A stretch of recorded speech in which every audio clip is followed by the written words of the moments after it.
Mais d'abord, un coup de projecteur sur un documentaire qui aborde le sujet des premières règles. Moment clé dans la vie d'une jeune fille. Le documentaire s'appelle Première Lune et il commence comme ça.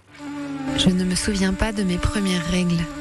Un souvenir remplacé par la gêne et le poids de la puberté. Mon corps était un étranger, un espace de peur plutôt que de joie. Pendant 20 ans, j'ai ignoré, caché, fui ces cycles.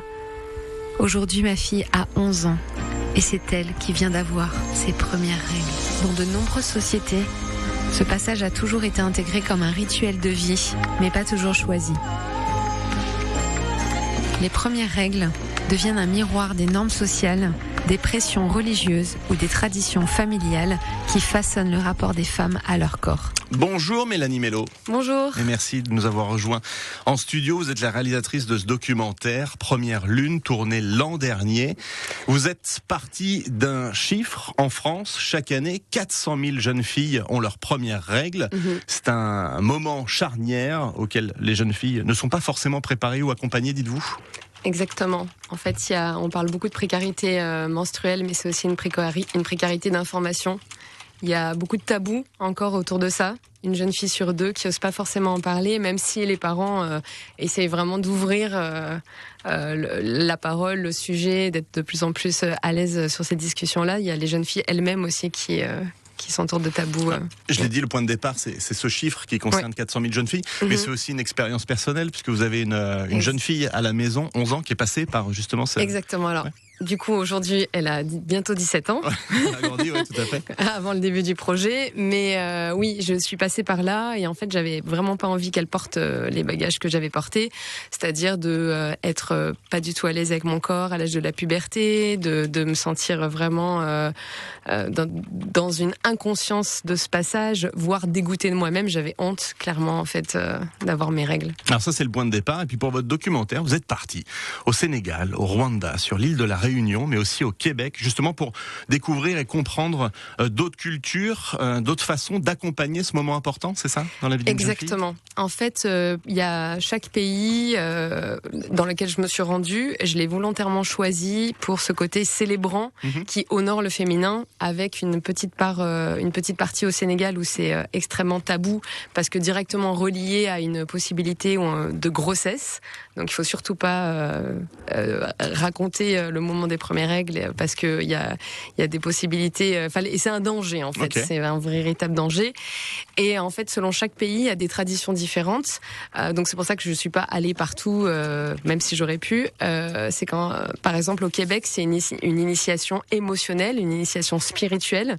Ça apprend aux jeunes filles à aller à l'intérieur d'elles-mêmes pour voir en fait ce que leur cycle leur raconte, et voir qu'elles sont pas du tout linéaires mais bien cycliques. Au Rwanda, ça va être une initiation sexuelle, donc d'apprendre à se connecter à son corps et déjà à son plaisir très jeune. Donc c'est aussi assez inédit, voire parfois controversé. J'ai aussi été tourner une partie en France, parce que aujourd'hui il y a des rituels qui se font de plus en plus avec des doulas, des accompagnantes de règles, etc. Et ensuite en Afrique, l'île de la Réunion. Donc l'île de la Réunion, c'était pour le côté mixité culturelle, où justement la jeune fille que j'ai filmée, sa maman était tamoule, avec beaucoup d'inconfort, et il y avait des tabous qui sont liés aussi parfois malheureusement à l'inceste, et donc voilà, il y a tout un entremêlage de discours sur les premières règles. C'est très riche, on apprend plein de choses. Et pourquoi on en parle de ce documentaire ? Parce que vous lancez une campagne sur la plateforme Ulule pour récolter 25 000 €, une somme qui servira, je crois, à présenter justement votre film au cinéma, à aider à sa diffusion. Exactement, et à faire le montage, c'est-à-dire que le film, ça fait exactement 6 ans que je le tourne. Voilà, donc là il est terminé, il part au montage à partir du 16 juin, et récolter la somme, c'est pour le monter, mais c'est aussi pour le diffuser, faire une campagne d'impact, pas que au cinéma, mais que ça soit un véritable support pédagogique qui circule dans les collèges, lycées.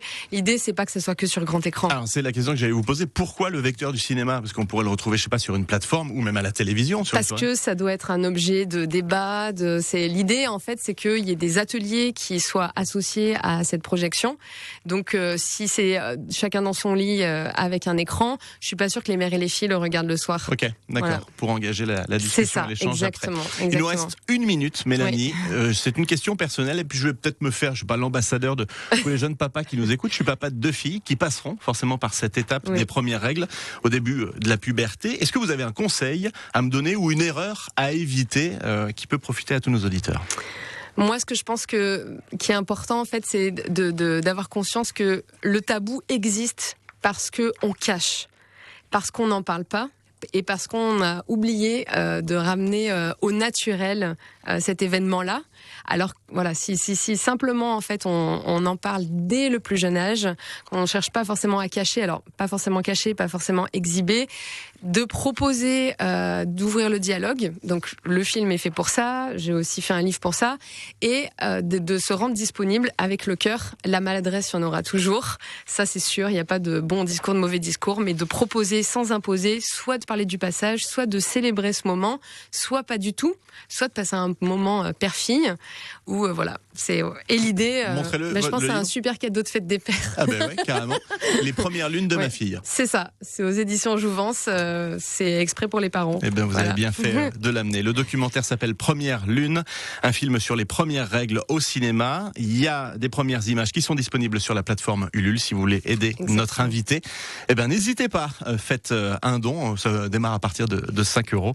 Merci beaucoup, Mélanie Mélon, d'être passée ce matin. Je vous souhaite une très bonne journée et puis longue vie à votre documentaire. Merci.